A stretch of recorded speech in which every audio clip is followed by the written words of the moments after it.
If everyone could take their seats, please.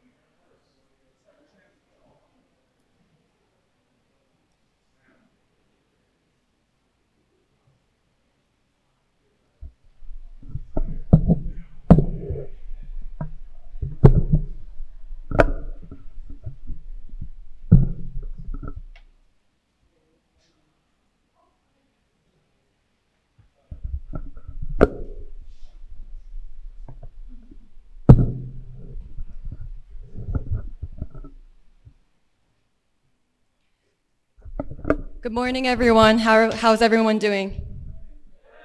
Good? Okay. I just want to first thank all of you for being here, despite the weather. And I also want to thank everyone who's attending on the live stream. We see you, and if you leave any comments, we will be reading those. I also would like to first thank everyone who made a contribution via our GoFundMe. It's what made this event possible. And a particular thanks to Cafe Roasters, who supplied graciously and generously the free coffee this morning. So I just wanted to thank everyone who contributed to this event, especially all of you who are here. And on behalf of Viet Lao Khmer and the Bandung group, I also lastly would like to thank the Asian Arts Initiative for welcoming us into their space and allowing us to host our event here. Welcome to Korea, Vietnam, and Afro-America, our shared struggle for peace and democracy. My name is Emily Dong, and I am a member of the Bandung Reading Group, one of the two groups organizing this event. This event is the culmination of a 7-month collaboration between Viet Lao Khmer and the Bandung Reading Groups. Over these months, we have studied the anti-colonial movements of Korea and Vietnam, while also visiting locations in the East and Southeast Asian communities of Philadelphia. Through our studies, our conversations, and the practice of growing closer to these communities, we began to understand the impact of war and propaganda on a whole generation in this country. This is a task that is more urgent than ever, as the US war agenda, in the face of a changing world where Asia is rising and uniting, continues to threaten the right of people to determine and protect their own country's destinies. I first wanted to take a brief moment to describe how this event came to be, because at first our two groups were separately looking into the history of the Korean War and the Vietnam War. Viet Lao Khmer is a collective composed of Southeast Asians dedicated to celebrating the common heritage between Vietnam, Laos, and Cambodia, and the liberation movements of the world. Meanwhile, the Bandung Reading Group began as a way to study the historic 1955 meeting of newly independent African and Asian nations at Bandung in Indonesia. When we began to talk, however, we uncovered deep commonalities between the struggles of the Korean and Vietnamese peoples for self-determination and against US imperialism. We also learned how African American leaders such as Paul Robeson, W.E.B. Du Bois, Martin Luther King Jr., Muhammad Ali, and James Baldwin played a singular role in speaking out against these wars in solidarity with the Korean and Vietnamese people. Today, we hope to share what we have learned. We seek to understand how the American war agenda operates in suppressing our history, degrading ourselves, deepening violence within this country, and dividing us from each other. In doing so, we strive to present to young people an alternative, the opportunity to inherit the Black freedom movement and Asian anti-colonial movements, a history that has been robbed from us. In this history, we found role models hidden from us, role models who showed us selflessness, courage, and dignity. We discovered millions of ordinary people many of whom were illiterate peasants, who in the face of the world's most powerful country dropping bombs and napalm on their villages, not only fought back, but rebuilt their countries brick by brick. We discovered journalists, writers, artists, religious leaders, athletes, who risked their livelihoods and their lives to speak the truth that the only evil that exists in this world is not communism, but US imperialism. We found ideals which enable us to free ourselves from the ideological chains of white supremacy and instill in us the refusal to hurt others for the interests of the wealthy and the powerful. We strive to share and renew this great revolutionary heritage so that young people can discover who they really are and expand their human capacities. It is this heritage which provides people, whether Asian or Black, with the moral, ideological, and spiritual foundation to begin building a better tomorrow. In a time of spiritual decay, we believe that on this foundation, we can once again begin to find in each other brothers and sisters in a shared struggle for peace and democracy. So with that, I'd like to just note some things before the event begins officially. Thanks. Thanks.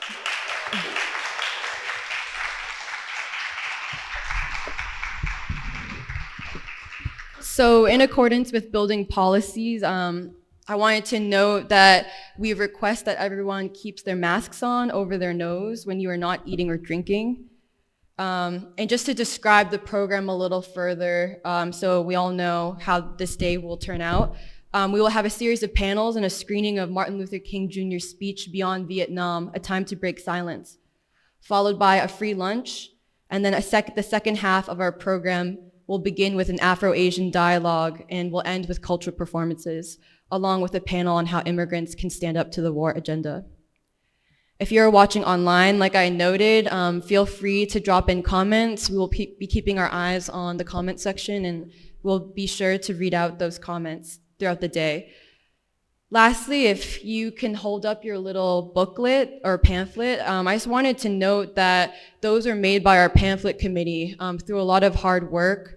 And they're free, it's for you to take home. And if you flip it to the end, there should be lined paper at the end for you to take notes throughout the event if you'd like to, using the pencils that we have provided around the room. So with that, I would like to officially introduce the first panel, which is moderated by Manasvi Chaturvedi. So I'd like to invite our moderator and our three panelists on the first panel.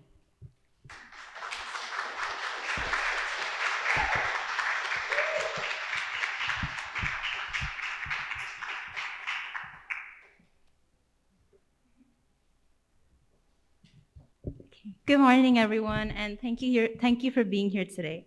My name is Manasvi Chaturvedi, and I'll be the moderator for our first panel titled, Why We Need the Anti-Colonial Movement and Black Freedom Movement.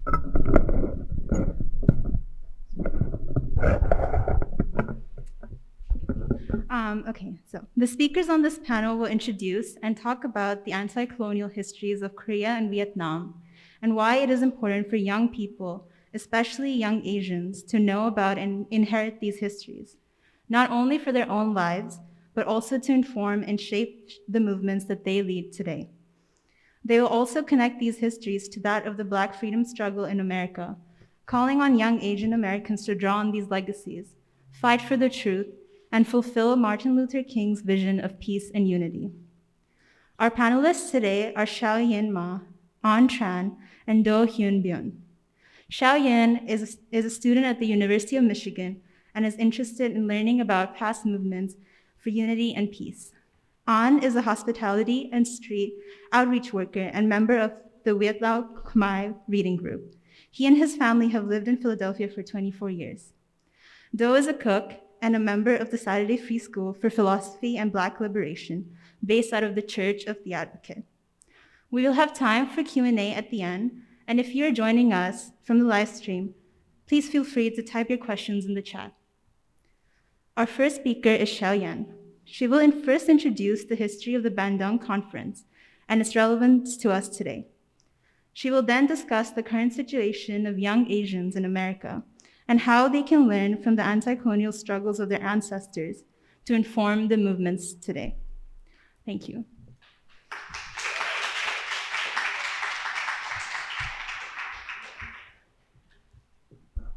Is this okay? All right, thank you, Manasvi, for the kind introduction. So I want to begin by speaking a little bit about what our organizations stand for and the traditions that we're coming from. First, we're rooted in the traditions of the anti-colonial struggle in Asia, which reached a height in the mid-1900s, where we had ordinary people fight off Western imperial powers to establish the independence of their countries. And the immense courage and the sense of self-sacrifice that the people showed is something that we are particularly inspired by. Second, our history, our analysis of history and the current times is guided by the Black freedom struggle of the 1960s and 70s, where the Black masses were fighting for peace at home, that is for civil rights and the elimination of poverty. But even more importantly, they were fighting for peace abroad because they recognized that the liberation of the Black masses is linked to the liberation of the masses in Asia. And we believe that only through a synthesis of the anti-colonial struggle in Asia and the Black freedom struggle in America can we really explore the principles for an Afro-Asian unity that is so much needed in this country and in this city. A historical moment that represented principled Afro-Asian unity was the Bandung Conference of 1955. And the Bandung Conference took place a decade after two major world wars in which 80 million lives were lost. This time period also coincided with the independence of 36 African and Asian countries. And after they had achieved their independence, they were figuring out how to build their countries up after centuries of colonial rule. So figuring out questions of how they were going to run the country, how they were going to feed, clothe, and educate the people.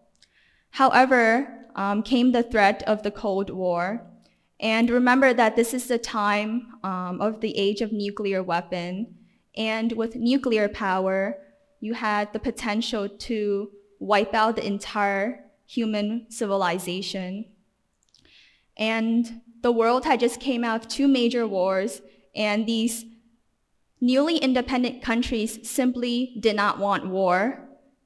They just wanted to focus on rebuilding their own countries. And so in the April of 1955, 29 Asian and African countries met at Bandung, which is a city in Indonesia, to discuss how they were going to prevent the outbreak of another world war that could lead to the destruction of humanity.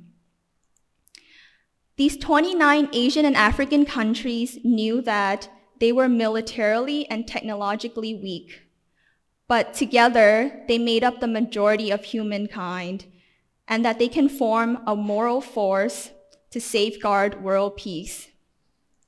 So after 7 long days, they developed a resolution that called for cultural ties, economic cooperation, and peaceful coexistence among nations.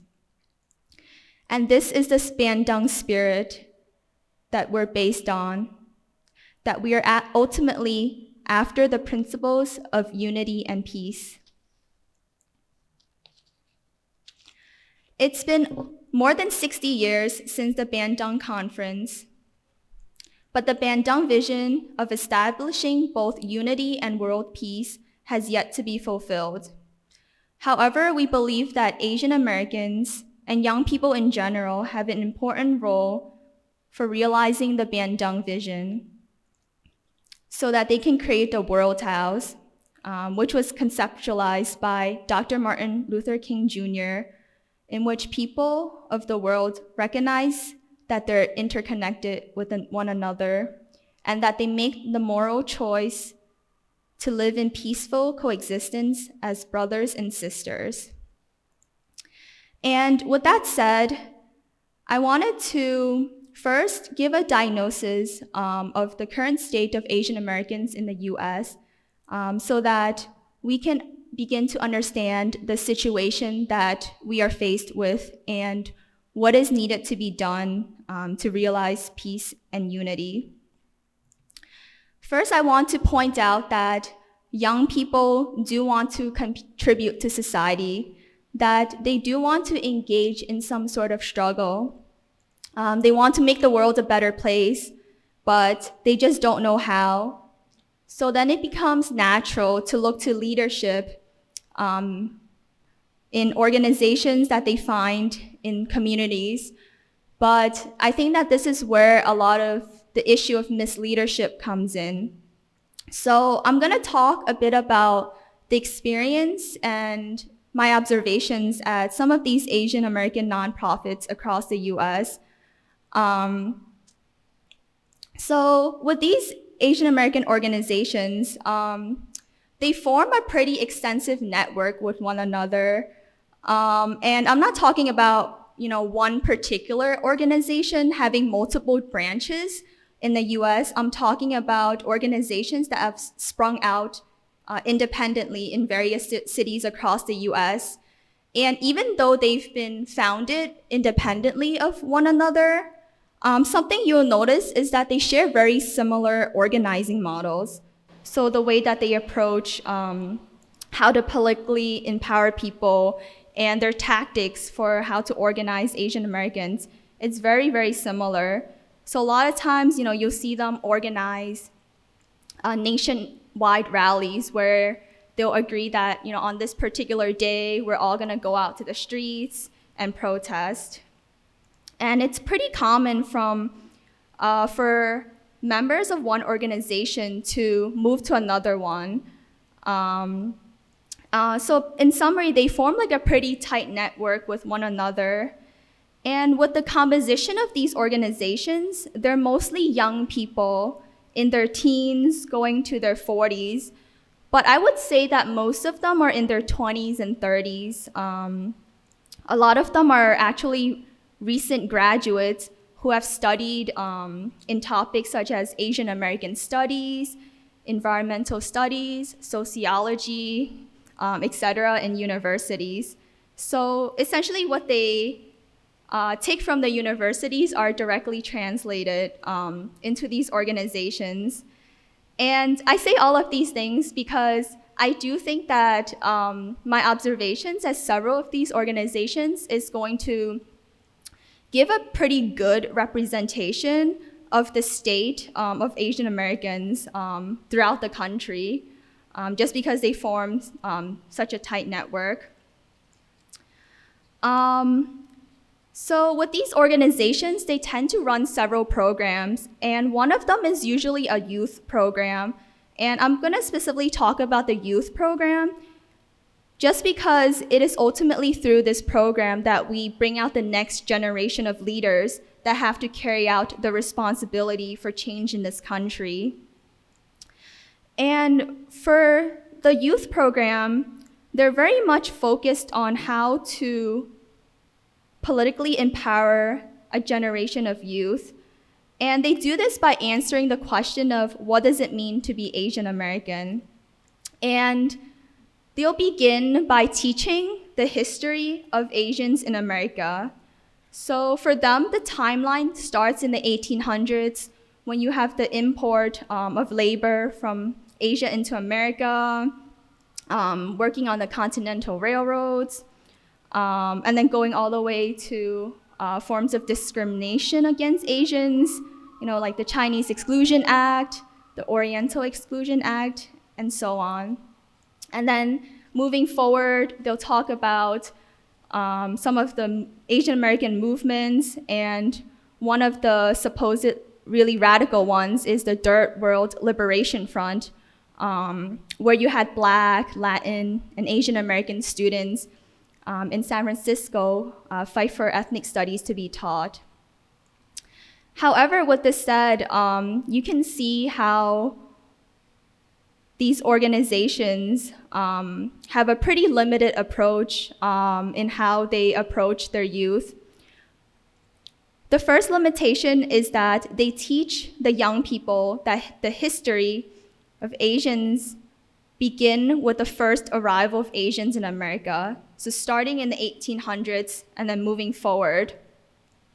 And then just very much focused on the oppressions of Asians within America and teaching them how to reconcile identity politics, what does it mean to be both Asian and American at the same time. But they don't really talk about the cultural heritage of their people. Asia, as we all know, has thousands of years of civilization and culture, and that must be studied. The second limitation is that they teach that Asian American movements are supposed to be the most radical and the most revolutionary movements in the world. For example, the Third World Liberation Front is something that they're constantly taught, which again is a fight for Asian American history, but not for Asian history. So the Asian part of it is missing. And as a consequence, you don't really get to learn about the anti-colonial struggle that happens in Asia. And ultimately, what this means is that the young people can only see freedom and democracy in the Western sense, which is being able to cast a vote in an election or to express ourselves however we like. But we don't really get to see what freedom and democracy means for our ancestors. And they actually have a much deeper understanding of what freedom and democracy is, and that is to liberate the masses from poverty and illiteracy in the country. So what happens as a result of ignoring the anti-colonial struggle is that we begin to lose civilizational and cultural ties to our own country. And even worse is that we begin to resent our own people. And this only works to feed into America's war agenda, which seeks to divide instead of unite people. I think a very good example of this is the attitude towards China that Asian Americans are taught in both nonprofit organizations and the universities. So a lot of Asian Americans coming out of nonprofits, universities, tend to label themselves as anti-capitalist, anti-everything you can think of, and being socialist.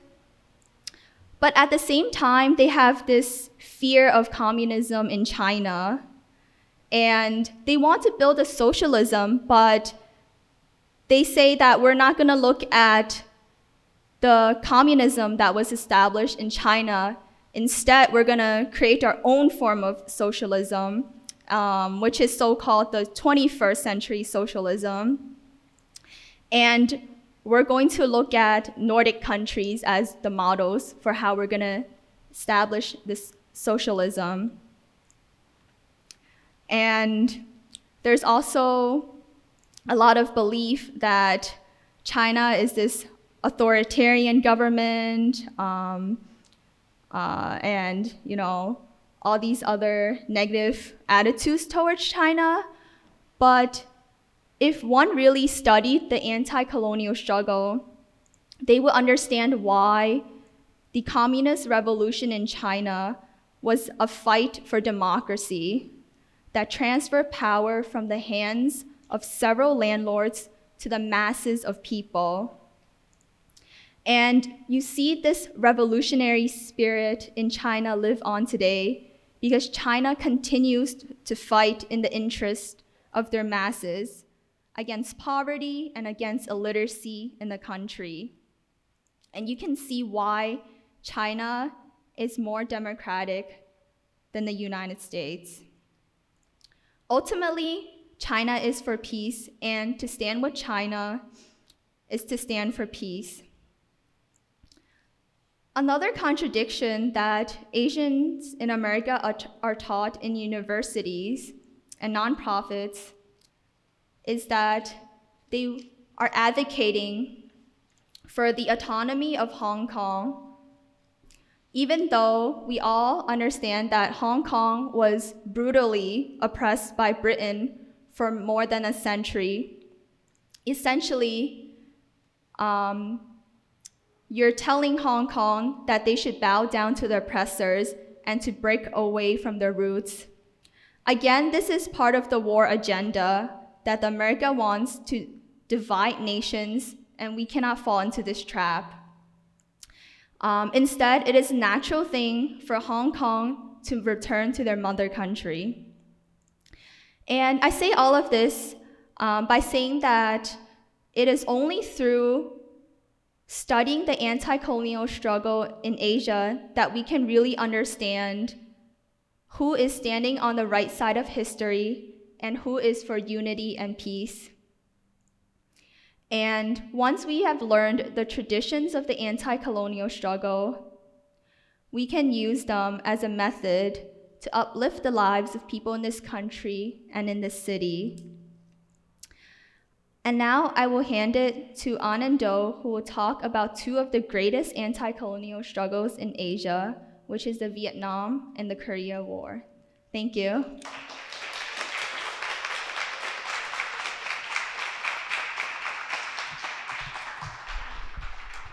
Thank you, Xiao. Next, we have An. An will be speaking on the Vietnam War, how it has affected his generation, and what the war and its legacy means for Vietnamese and Asians in America.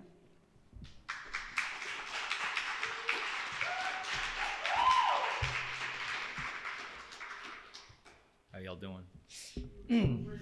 Hey, Doc. Greetings. Thanks for coming out. Thanks to our moderator, Manasvi. And I'd like to thank my friends in Viet Lao Khmer and the Bandung Reading Group for organizing this event. For Asian Arts Initiative for having us. Again, my name is An.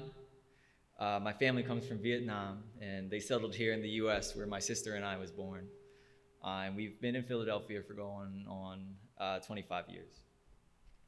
I have been assigned the monumental task of speaking on Vietnam, its 90-year history of struggle against colonial oppression, the 2 decades in which the US was involved, and how we as young people now in America can develop from the lessons of that generation. I can't promise to be fully comprehensive, but I will try my best in these next 15 minutes. My presentation will first give context of the Vietnamese struggle against colonialism, then on how we can draw a direct connection between the anti-colonial struggles of Asia to the Black freedom struggle of the Civil Rights Movement. And finally, I will discuss how war has affected us as young people, and not only in our generation, but also how it has affected the very identity of the US.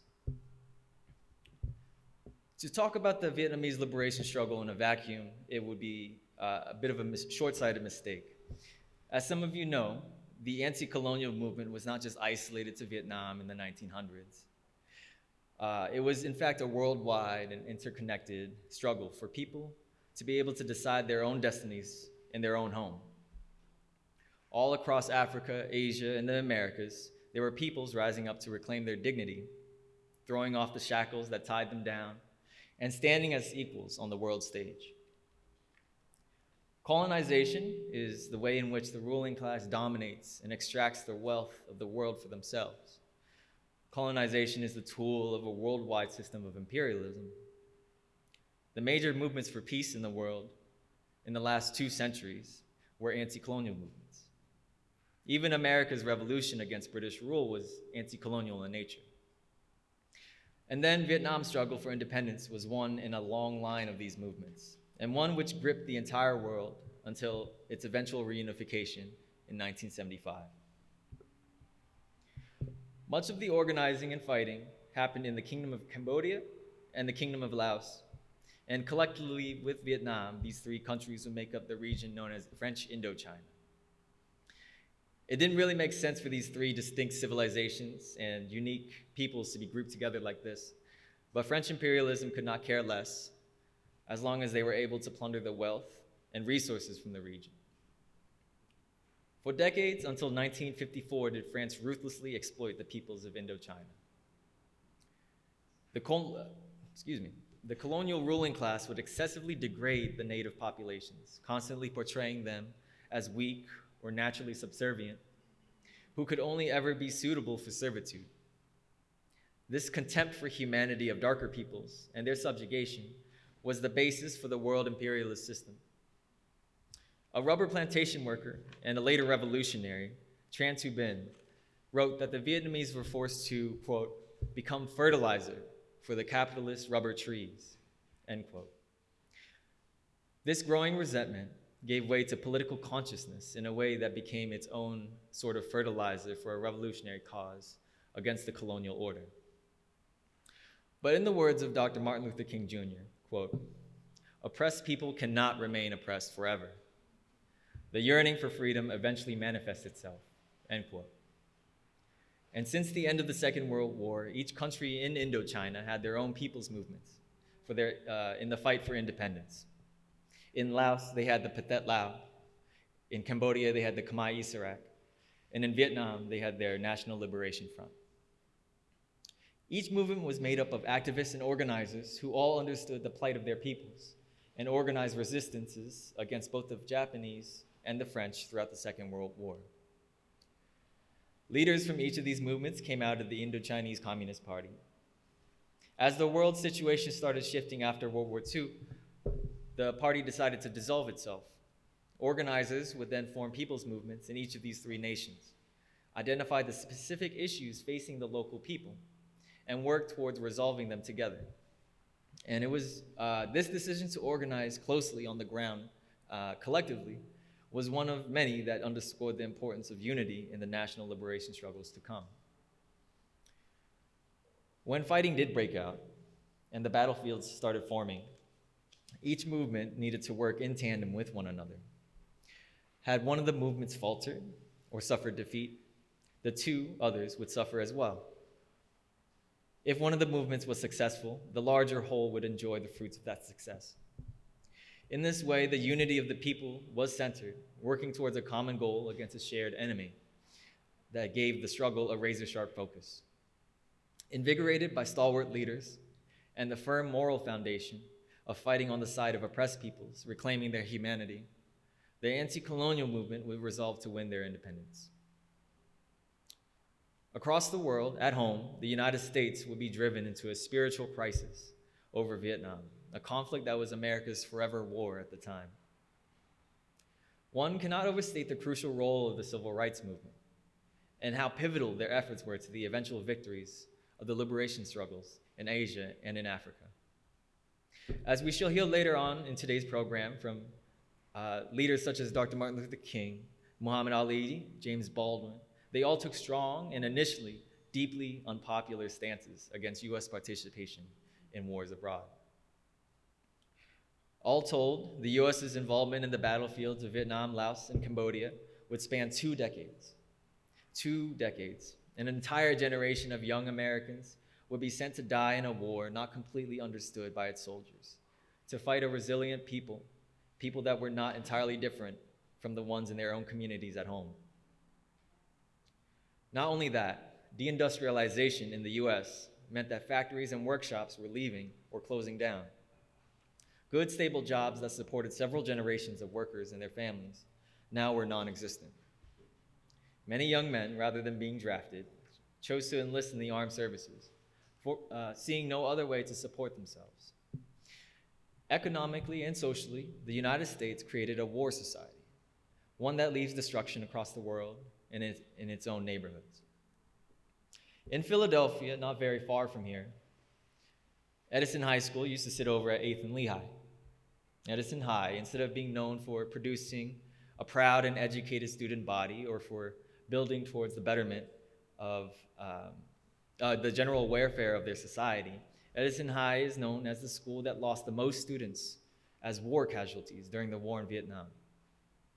64 young men, mostly black, but all poor, who would not come back to their neighborhoods in North Philly, who would not be in the lives of their families, or contribute to the spiritual and moral fabric of their institutions. 64 young men, their potentials wasted, sent to fight their brothers and sisters across the world. This is just a local illustration of how a war agenda exercised abroad comes back to our own neighborhoods. War has profoundly affected the American psyche to this very day. Far from being just a cause of death and instability, war creates the conditions for a moral degradation that is far harder to quantify and to study. King called these metaphorical, quote, casualties of principle and values, end quote, which, if not directly confronted and healed, would yield the very physical and human casualties as a result of war. So we can all see and observe the evidence of the breakdown of spirit around us in this hyper-individualistic and wealth-focused society, in the worship of the dollar at the expense of the poor. James Baldwin, moral philosopher of the civil rights era, wrote, quote, "No black man in chains in his own country and watching the many deaths occurring around him every day believes for a moment that America cares anything at all about the freedom of Asia.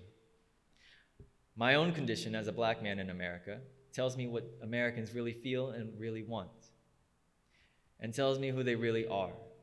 And therefore, every Bond village is my hometown," end quote. Baldwin draws a direct parallel here, echoed by the most principled leaders of the Black freedom movement, that the oppression that happens abroad will have consequences at home. And when we lay down the facts and stand up for the truth, it is very clear. At its very core, war divides people. It makes people see each other as the enemy instead of as siblings or as equal partners contributing to civilizations. The anti-colonial movement can inspire us in Philadelphia and across the US to emulate the unity and solidarity that was present in Vietnam and which ultimately won the people their independence and victory against imperialism. This unity of vision and struggle can win us a more democratic and more humane society, where the workers or our children are not sacrificed as the altar of greed. The most useful tool of the ruling class is ignorance and miseducation. This war agenda can only exist when the people are separated from their strong traditions of resistance and peace, when people are pit against one another rather than against the common oppressor. For example, the Gulf of Tonkin incident, where American battleships were attacked by Vietnamese ships, simply didn't happen. A total falsehood stemming from an unholy mixture of bad intelligence fed to a ruling class that was hungry for any justification to spill blood. And it was because of this falsehood the US became involved in Vietnam, and millions of Asians would die in the process. This war agenda was also emboldened by journalism at the time, beating the drums of war. You can review in your pamphlet some examples of principled journalists, what they reported on, and the heavy burden that they carried in pursuit of the truth. In a time of great division and hostility in both mainstream society and the popular activist movements, we wish to present an alternative to the Western way of organizing and the Western way of viewing our work. As we see in Vietnam, the strength of the anti-colonial struggles was directly tied to how well the organizers and how well the revolutionaries could listen and unite the masses of people towards a common goal.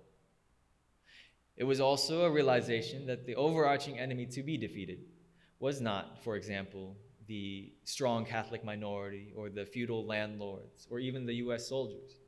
It was always stressed that the Western imperialism and the ruling class that represented it was the common enemy of all people and to be fought. Perhaps just as importantly, we learned the value of pride, not just a limited sense of pride in your identity, but a more overarching sense of worthiness that one can feel after taking an accounting of their history and knowing that they are a worthy contributor to it. One of the most important lessons that the Vietnamese National Liberation Front helped the volunteers come to is the certainty that the oppressed will win. For generations, the Vietnamese people were taught to be ashamed of their poverty. It was an ironic sense of degradation because the poverty they suffered was caused by the colonial system. The NLF gave people a renewed sense of pride because they had never been taught something so plainly as victory is certain. that the poor or the peasant farmers can strive to change the destiny of their country and their people and produce offspring that will enjoy the fruits of this pride. I can highlight but so many different leaders or writings that we have studied together, but one of the most impactful was studying how the Vietnamese Liberation Front approached the training and education of the men and women that joined their ranks, often who were illiterate or never attended schools under the French colonial system. Before the worker and peasant volunteers were ever given a gun, or before they were ever given ammunition, they were given a book and classroom training, not on the technical aspects of becoming a soldier, but a moral education and a framework to evolve their personal oppression into national resistance. Far from introducing the people to philosophers like Marx or revolutionaries like Lenin, the NLF instructed the volunteers to ask a very simple question in response to everything that they do. Tại sao? Với cho ai? Why and for whom? It's a very simple question, but one that resonated quickly and built a political consciousness for the majority of the volunteers. Why do I pick up a gun? And for whom do I pick up the gun? Why do I struggle? And for whom do we struggle for? I would like to encourage us all to take this question into our daily lives and our work. And with this, we can compel ourselves to connect to the real movers of history, the great masses of people. Thank you for being our guest today. Manasvi will introduce the next speaker.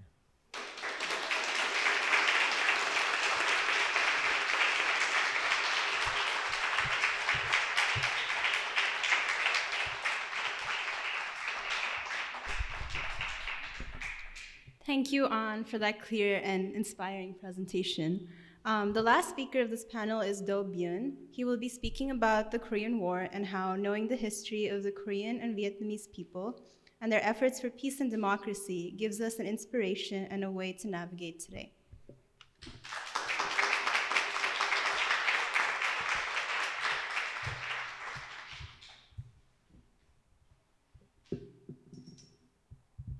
Thank you, Manasvi, and thank you, An and Xiao, and thank you all.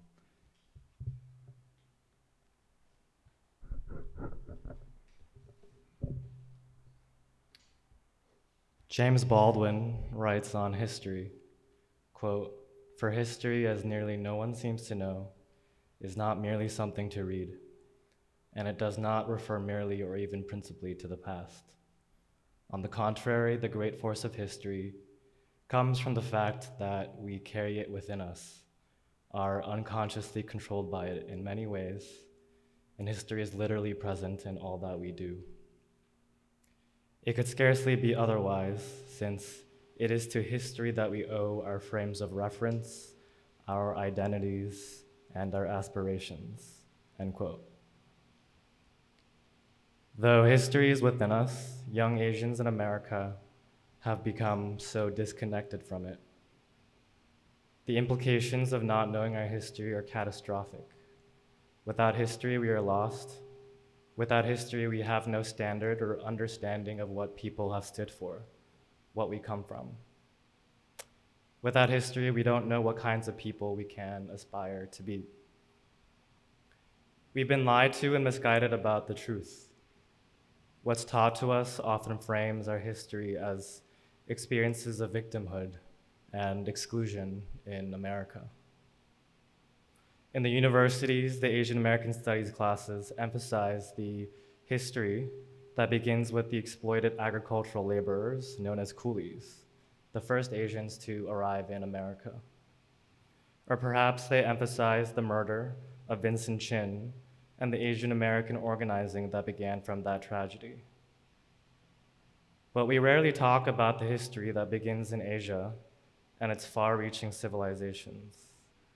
We tout our Asian identities in today's cultural moment of identity politics, a moment where suddenly it kind of feels cool to be Asian, to eat Asian food, watch Asian movies, and speak another language. But in many ways, we have turned our backs to Asia. We're grasping for something because we want to reject whiteness and feel like blackness is not our place, but we also don't know how to be Asian.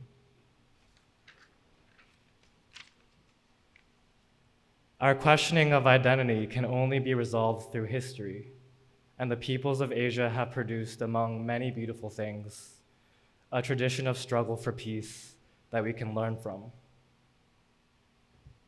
In Korea, there is a hidden history of the fight for sovereignty, democracy, and peace that shows us what kind of principled people we can be.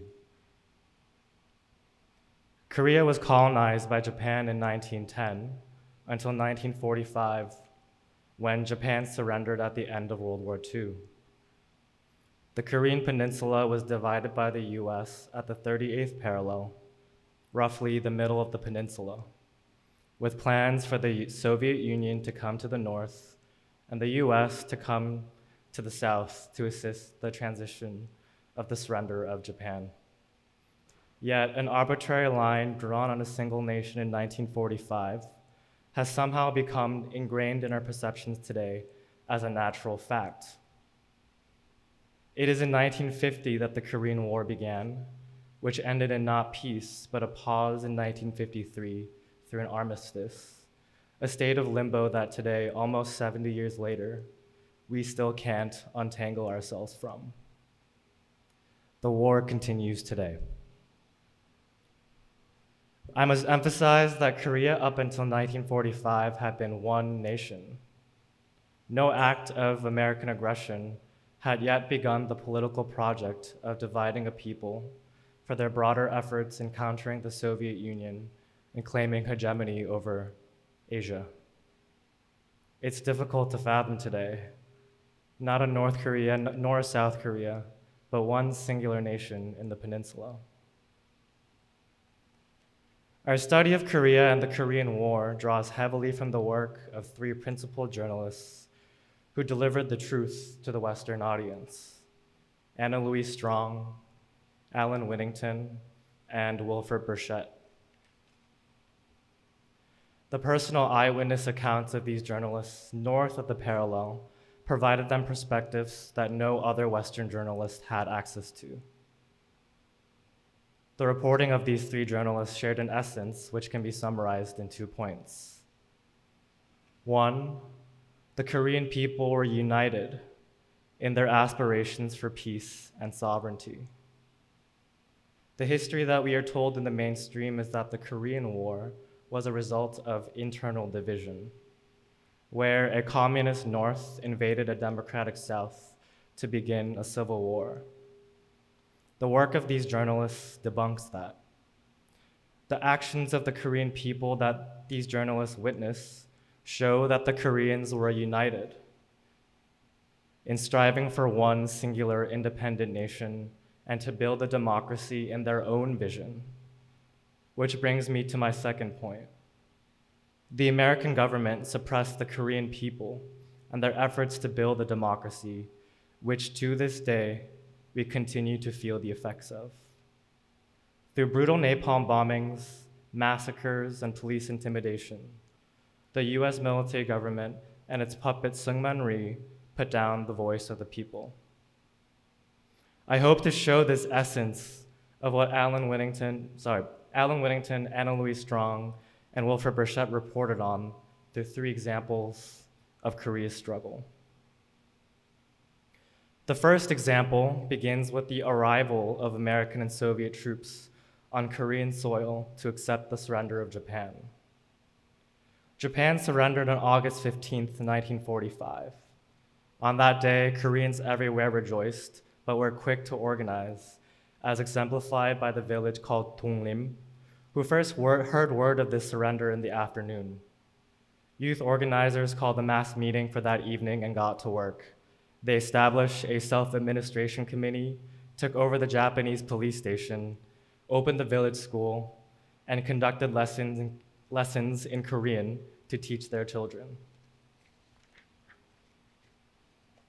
Burchett writes, quote, "This is, of course, not organized from Donglim alone, but by working with other village committees. There were no Korean textbooks, as they had been banned and destroyed by the Japanese. But teachers, writers, historians, and workers got together to produce within 3 days copied mimeograph sheets, which could serve as textbooks until policies and publishing houses could be organized, end quote. The US arrived in the South 3 weeks after Japan's surrender. In those 3 weeks, Koreans in every village elected people's committees and basically began administering the country. Yet upon their arrival, General Douglas MacArthur made a proclamation that revealed the true intentions of the United States. MacArthur wrote, quote, "By virtue of the authority vested in me as Commander-in-Chief of the United States Army Forces, I hereby establish military control over Korea south of 38 degrees and the inhabitants thereof, and announce the following conditions of the occupation. All powers of government over the territory of Korea south of 38 degrees and the people thereof will be for the present exercised under my authority. Until further orders, all governmental, public, and honorary functionaries and employees shall continue to perform their usual functions and duties. All persons will obey promptly all my orders issued under my authority. Acts of resistance to the occupying forces, which may disturb public peace and safety, will be punished severely." In effect, MacArthur was announcing an American occupation of Korea below the 38th parallel, that all government workers, aka the Japanese administrators, colonizers, or Korean traders who worked for the Japanese would stay, and anyone disobeying the law laid down by the US would be punishable by death. By contrast, the Soviet Union in the North encouraged the Koreans to build a democracy in their own vision. The commander of the Soviet forces, General Chistyakov, proclaimed to the newly liberated people, "To the Korean people, remember you have your future happiness in your own hands. You have attained liberty and independence. Now everything is up to you. The Soviet army has paved the way and created the conditions for you Korean people, for the free and creative ventures you're bound to embark on. Koreans must make themselves the creators of their own happiness." End quote.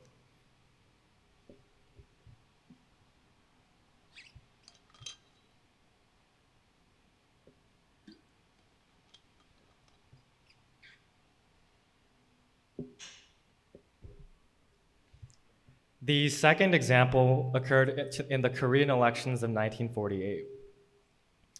Rather than agreeing to the Soviet Union's proposal for both Soviet and American troops to leave Korea, the US military government forced a UN-sanctioned election to occur only south of the parallel, over the calls of the people for there to be a nationwide election on their own terms.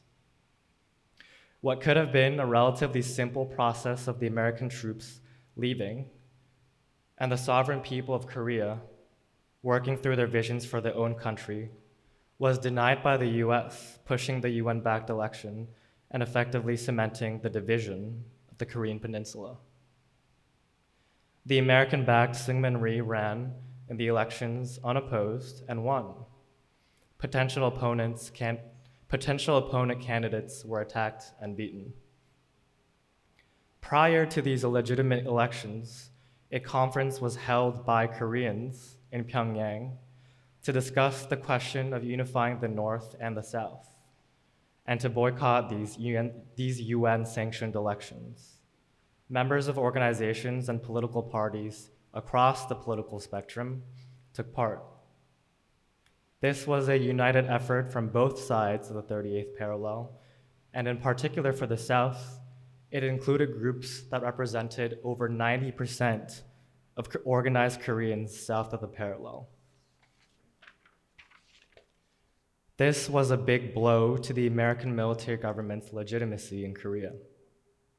Burchett writes, quote, "The fact that right-wing parties and virtually every leading political figure from the South, some of whom the Americans have been grooming for top positions, took part in the conference and lent their prestige and names to denouncing American policy, was a bitter blow to the United States military government in Korea. Bitterest of all was that the aging conservative elder statesman Kim Gu, who had headed the provisional government in Chongqing throughout the Japanese occupation of Korea and had great prestige among the conservatives, took part in the conference and signed the decisions.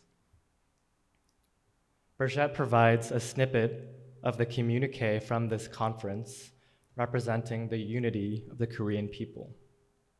Quote, "The United States intends to divide this country at the 38th parallel.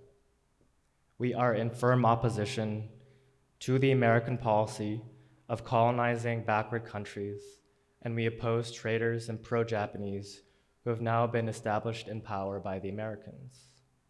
We are also opposed to the United Nations Commission to Korea, which is designed to deceive the Korean people. In order to prevent the colonization of our country by American imperialists, we, both South and North Korean political parties and organizations, are united so that we can further develop a movement throughout the country to oppose separate elections and to support the Soviet proposals to establish a unified, independent country by having foreign troops withdrawn from Korea." End quote.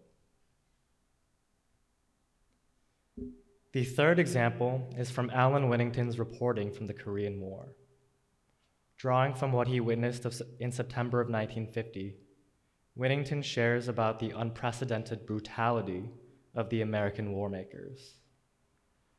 To Whittington, like all Europeans, the horrors of war were fresh in his mind because of his experiences witnessing World War II and the Nazis. And thus, in his reporting, he appeals to his fellow Englishmen to remember the war that had destroyed their nation and to understand that what America was doing in Korea was far worse than what the Nazis had done. Whittington describes the destruction of the town of Wonsan, quote, "The American style of waging war in Korea is on the same pattern as the Nazis, but bearing in mind the size of the country, even more savage and just as stupid. 1,000 tons of bombs, a town obliterated, over 4,000 casualties in all, tens of thousands made homeless and bereaved, all to damage a rail track. Does it make sense? This is bombing in the fashion that no British town ever met." End quote. Yet through this immense destruction, the Korean people were determined to rebuild their villages and stand up for their independence. Quote, "Every evening, the countryside of Korea, especially in the south, boils with life. Hundreds of thousands of peasants and townfolk converge on roads and in a matter of hours have repaired the bomb damage of the previous day by the sheer weight of limitless, willing human labor.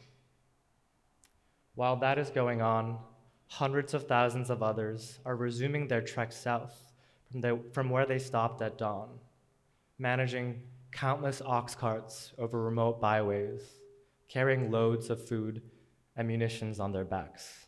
End quote.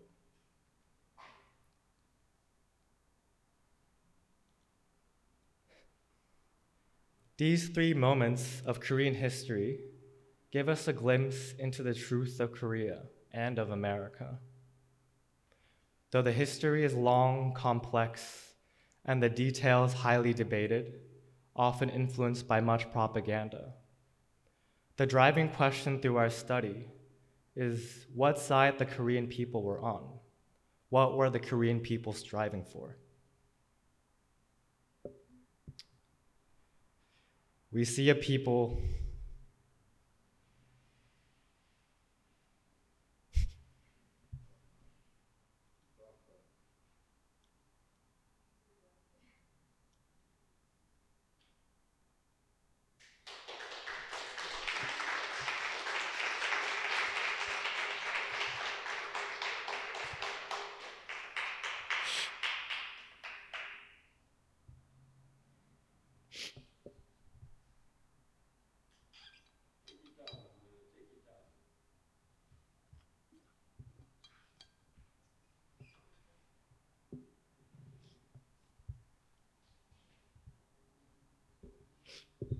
Thank you.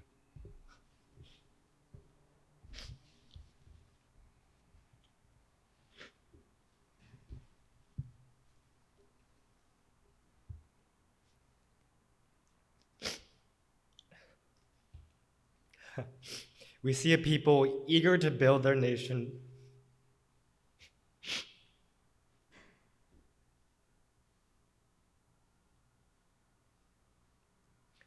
from the ground up through their efforts to organize village committees, to govern, and to teach their children.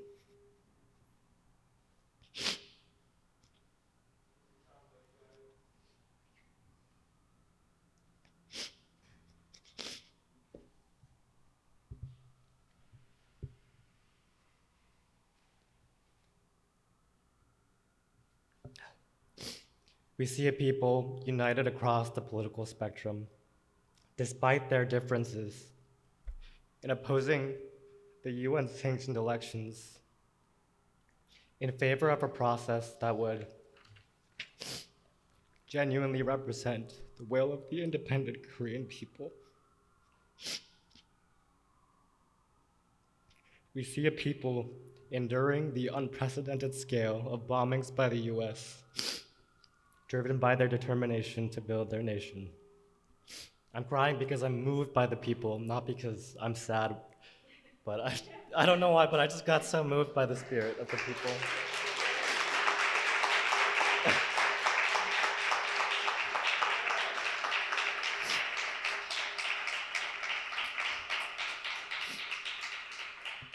This history challenges today's common assumptions of North Korea as bad and South Korea as good, as the beacon of democracy and culture and industry in Asia that overcame war and poverty. There is a lot that we don't understand about North Korea, and it merits a study of its own.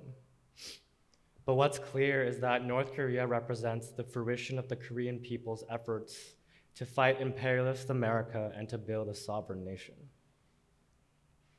What dominates the mainstream narrative about North Korea are the accounts given by a handful of defectors and children of people who fled the North during the Korean War, many of whom were Japanese collaborators or landlords. But we have little understanding of the ideological strength and bravery of the Korean people who were able to successfully fend off an American military raining napalm on them. That is an accomplishment that we can be proud of, and one that inspired the people of Vietnam in defending their nation. Our true history of Korea is waiting to be unleashed today. To know our history can be liberating. To know the bravery, the beauty, the strength that characterized the millions of Korean people who valiantly stood for peace and independence during the Korean War. Qualities and principles that can inspire us to take responsibility for the crises of today.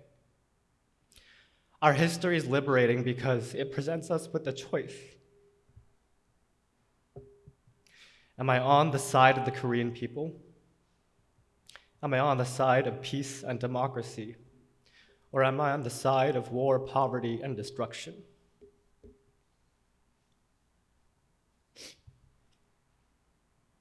Our answer becomes a compass for navigating the world.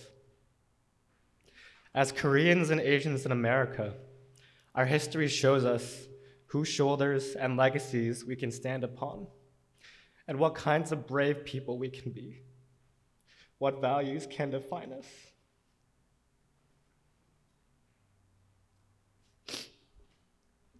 We can make the choice to take on the gun violence of Philadelphia, to fight for a fulfilling public education, to build a nation willing to live in peace with the rest of the world, so that all children can live in conditions that encourage them to reach their fullest potential. And to know our specific history gives us an understanding of the broader unity that is possible in building democracy. Our history brings us to the world. We owe a great debt to Wilfred Burchett for drawing the connections between Korea and Vietnam through his reporting.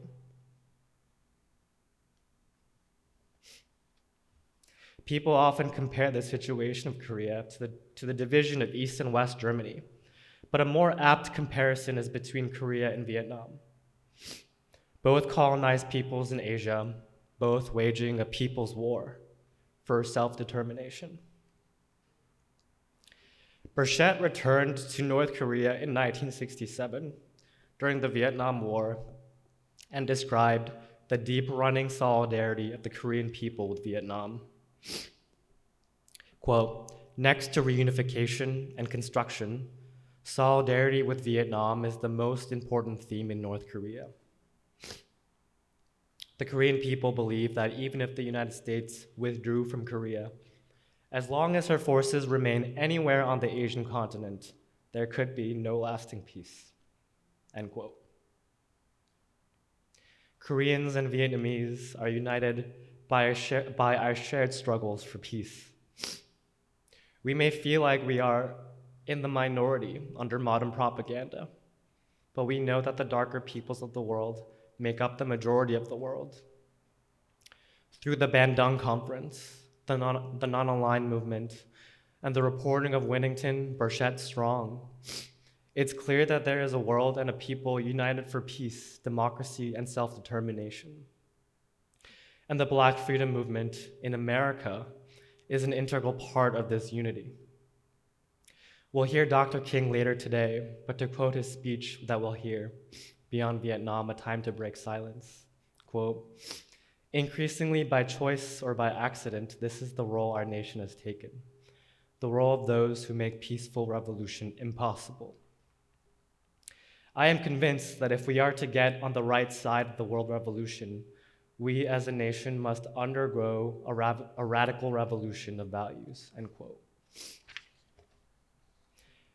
The United States of America can be a beacon of democracy and of progress. I believe that it can one day be and that it must be, so that no Korean War or Vietnam War can be repeated. So our government never repeats Afghanistan and the many regime changes that America covertly engages in overseas. So that we can learn to celebrate and learn from the great strides China is taking to build a democracy rather than antagonizing them. So that there is peace in Korea, which requires peace in Asia and peace in the world. I believe that it can one day be because we have the example of Asian anti-colonial struggles and also the Black freedom movement produced by Black America. The America of peace that has produced freedom fighters like W.E.B. Du Bois, Paul Robeson, James Baldwin, and Dr. Martin Luther King Jr., who saw the struggles in Asia as their own. America has a place in the world to build democracy and peace. And Asians in America have an incredible opportunity to connect to their unique history and to contribute to the revolution of values by injecting the peace-loving spirit of their peoples to the decaying soul of America. The peace-loving spirit of Korea and of Vietnam and the anti-colonial struggles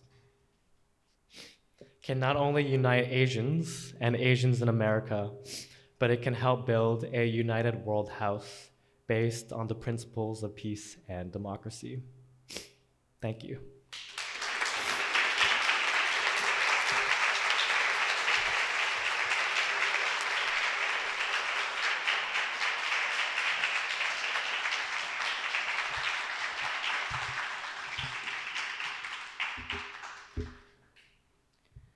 Thank you, Do. That concludes our first panel. I would like to thank all our panelists for their beautiful, inspiring, and thoughtful presentations, and for making us think critically about our shared histories and the impact that war has on our sense of self, our communities, and the world. So now we'll be taking any questions. Feel free to direct them to any one person or just for the whole panel.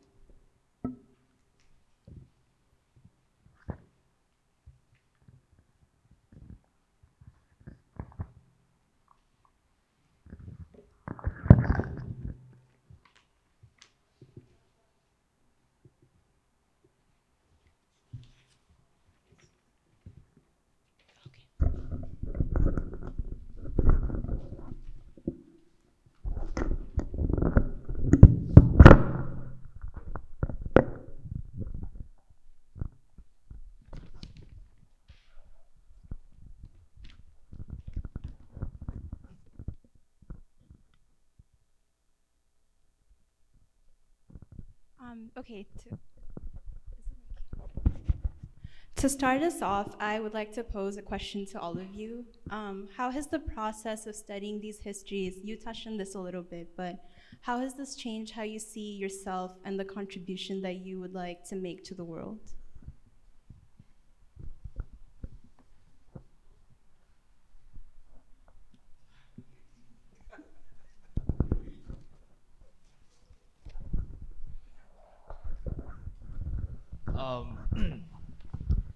I can only speak to how I've grown as a young man, from my studies in college to working in Philadelphia, and then coming to know like this history in a very intimate and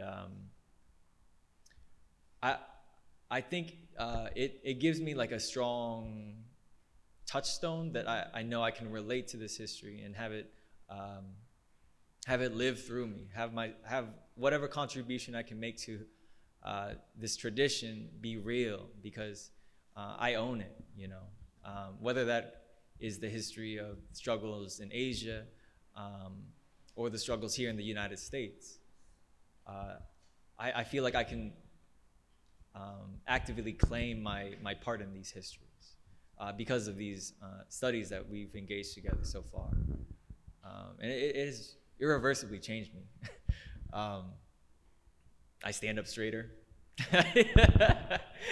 I wake up earlier. yeah, so I don't know if anybody else. Okay, Xiao. Yeah, I think as what I said earlier in my speech, my experience in various Asian American organizations, I basically started out, you know, in the trajectory that I was talking about before, like very much focused on Asian American history, you know, starting in the 1800s up to the present, and really overlooking like the anti-colonial struggles that were happening in Asia.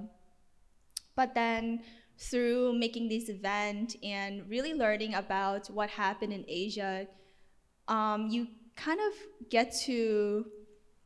you find that the movements that are happening in Asia are actually what it means to fight for freedom and democracy. And through the process, you get to really feel much deeply connected to where you come from, like your own ties to your mother country. Before that, I think I was like, you know, just very much focused on, you know, Asian America. But now I feel like there's something to be proud of, being Chinese. And I feel like there's a lot of lessons that we can learn from the Korea and the Vietnam War, particularly on the, you know, issue, because ultimately we're fighting for peace, and China, especially now, also really needs peace, especially the issue with how the West is trying to divide Hong Kong from China. And I think that there's like a lot of propaganda. Before this, I didn't really know how to think about the issue, but now with this lens, I can see that there's just a lot of propaganda happening in Hong Kong. And I think a lot of people think that the majority of Hong Kong wants to break away from China, but that's actually not true. So you actually have like three groups of people: one that wants to break away, one that actually wants to stay, and then one that, you know, is split. And you see that the people that are for splitting away are actually the young people, and actually it's the older generation that wants to, you know, return to their mother country. And right now, Hong Kong is set to be brought back to China in 2047. That's 25 years away. But we cannot afford to wait 25 years, because this is the mistake that happened with the Korea War, is that you stopped at an armistice. Whereas Ho Chi Minh was a really wise man, and he learned from the Korea War that no, we're not going to let this country be divided. Like, we're gonna fight until we unite as one. And we cannot wait 25 years, because the older generation that actually have connection from the mainland to Hong Kong, like slowly they're gonna die out, and you begin to lose this connection. So the time to actually bring Hong Kong back is now. And this is something that I was able to use our study of the Korea and Vietnam War to think more deeply about this issue.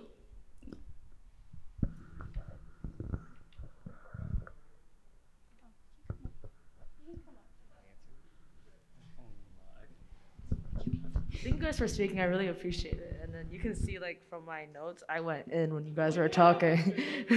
Yeah, basically, I was like writing a lot for it, and I really appreciate it. So I think that as a high school student right now, and I think that when I was listening to you guys, I kind of want to like talk about where can we really start in that radicalization, because I think that in a lot of us, I'm like a product of those like youth programs and these like nonprofits, right? Where we're learning about, Asian American, what does it mean to be Asian American? And I think that when you guys are talking about, oh my God, we learned about the railroads, that was actually the first part of the timeline.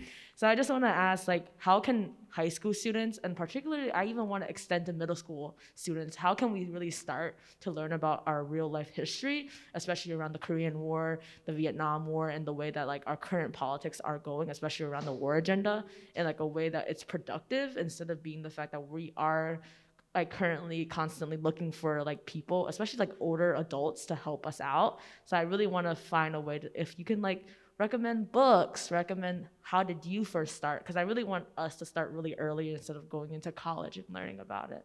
Thank you.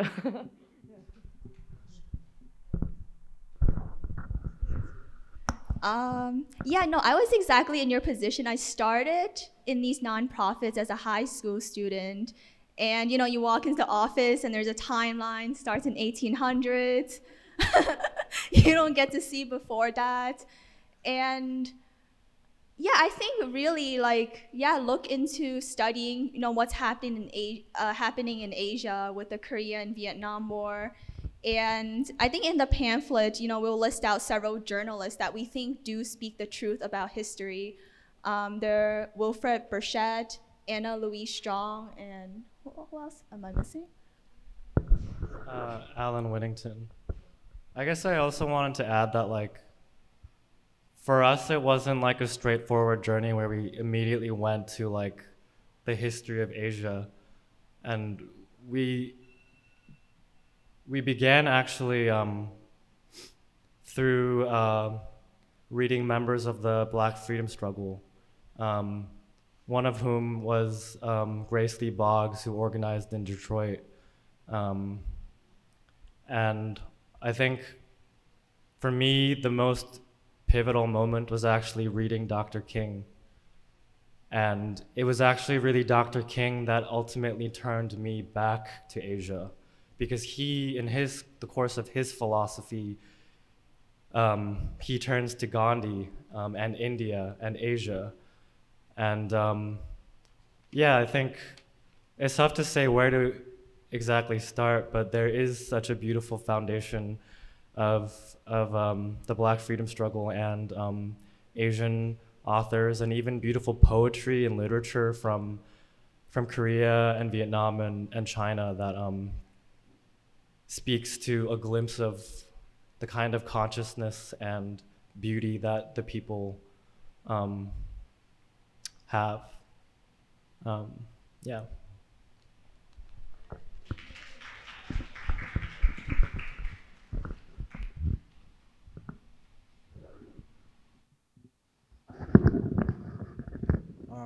My name is Brandon. I'm an organizer of this event who's a part of Viet Lao Khmer. And I just really appreciate the question that you asked, because I think it's a very important question. Where do we start learning about our true history? And I think we as Asian Americans, or even Black Americans, oppressed people, have to understand that there is a system which gives privilege and rewards the voice and the narrative of the collaborator. All right? So, in universities, in platforms of media, whether it be film, social media, You can get very far if, for example, you talk about the false accusations of the domestic life of Ho Chi Minh, or any great leader in history who has risen their people up from the depths of poverty to fight against and defeat their oppressors. I would recommend for any young person who is interested in learning about their history to start with the people who made sacrifices for their positions. For example, Wilfred Burchett, although he was a white Australian, he went to Vietnam and lived with the National Liberation Front in Vietnam for several months, and he was exiled from Australia as a result of that. So that tells you something about his character and how he was willing to stand up for the truth. Start with the anti-colonial movement. Read Ho Chi Minh. Read Kim Il-sung. And read them because they are coming from a place of truth and they have made sacrifices. They weren't rewarded to tell a lie, like so many of the spokespeople that we have today in our communities.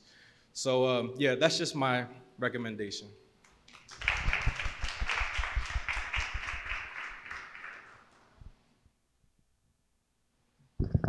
I'd just like to ask Brandon Doe a question. As a good friend of mine for so long, I know you're deeply influenced by the Nation of Islam. And we talk about King and his impact. Could you speak a bit about how the teachings of the Nation of Islam have impacted your sense of yourself as a freedom fighter and as a Vietnamese?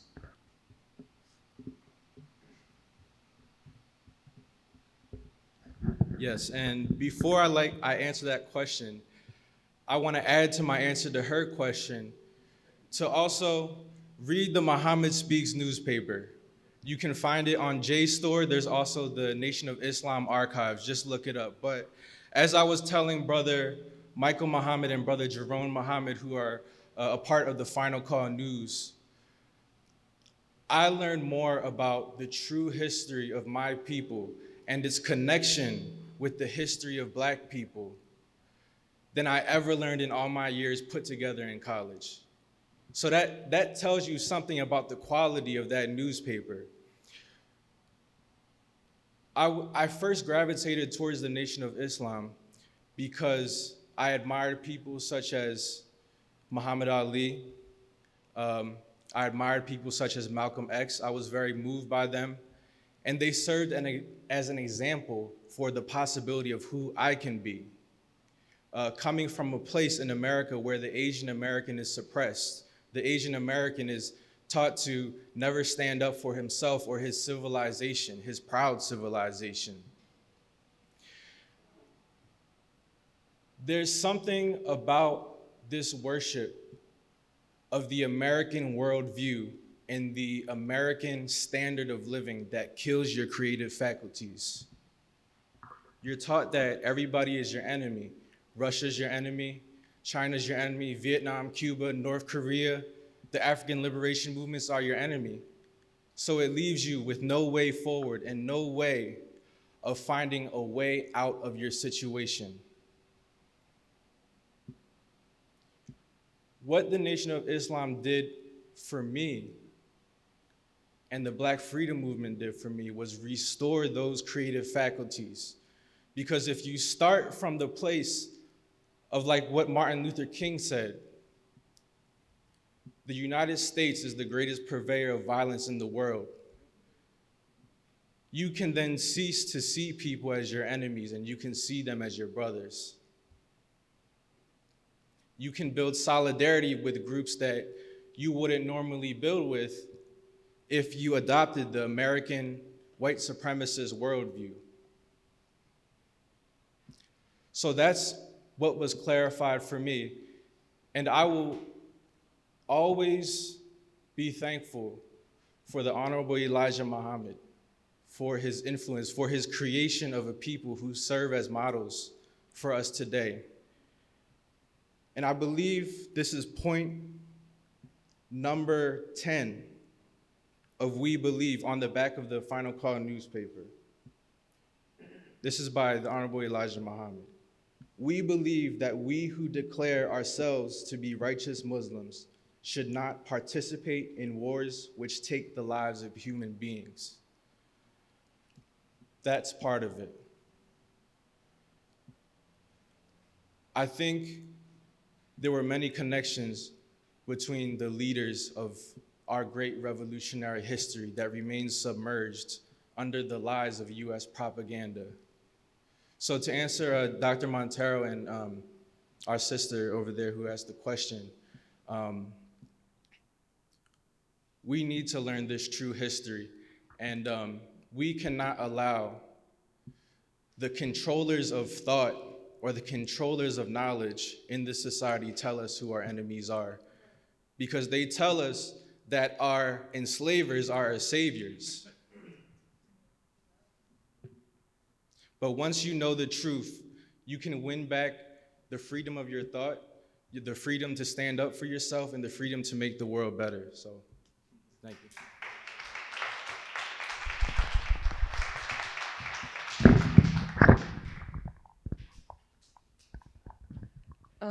Before we move on with our program, I just wanted to read a few comments from the live stream.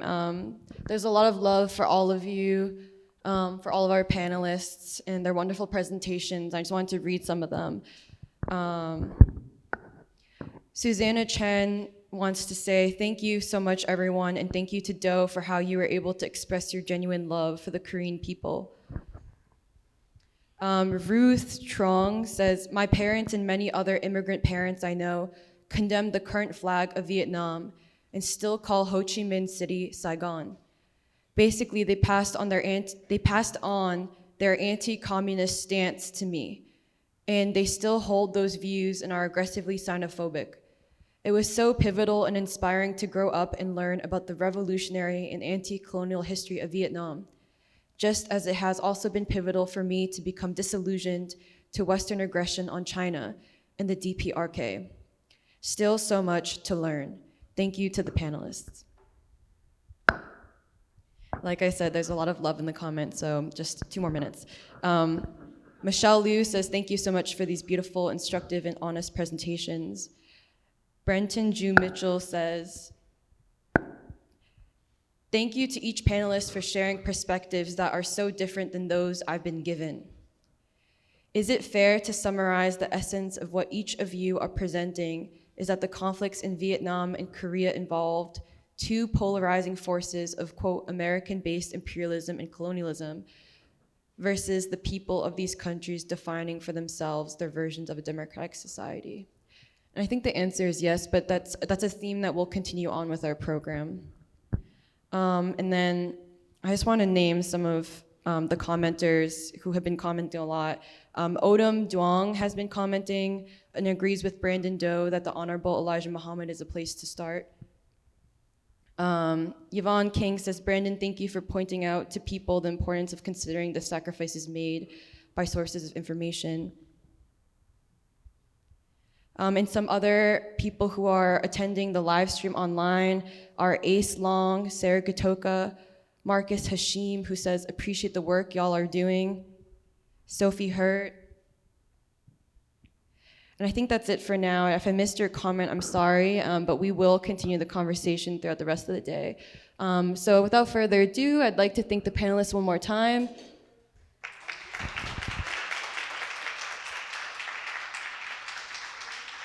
Thank you to the moderator, and I would like to introduce the facilitator for the next section of our program, Chanda Rose.